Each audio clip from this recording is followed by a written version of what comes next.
Com ele faz, vai reclamar pra ele. Ao coordenador da escola, tudo é ele.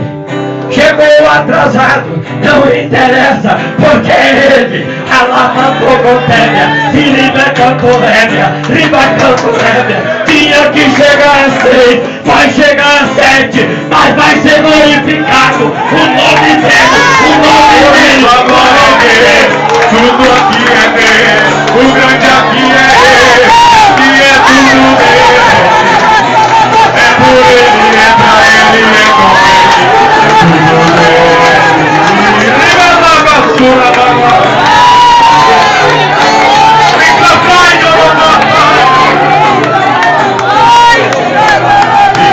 Concordar com o que ele faz, vai reclamar com ele. E quem não concordar com o que ele faz, vai reclamar com ele. Aleluia! Irmãos, a palavra de Deus hoje foi uma escola bíblica.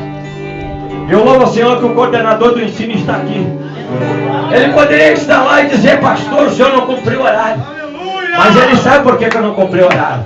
É porque é para ele. Aleluia. É cheio do Espírito Santo, irmão. Se é para botar coordenador frio, não adianta botar. Tem que botar homem cheio do Espírito Santo, que está no fogo, está na glória de Deus. Aleluia. Graças a Deus por isso. Aleluia. Irmão, não dá vontade de terminar, irmão. Se eu pudesse já entrar numa vigília aqui, meu irmão, nós ia até amanhã de manhã. Eu tenho um sonho de fazer uma vigília no Riozinho.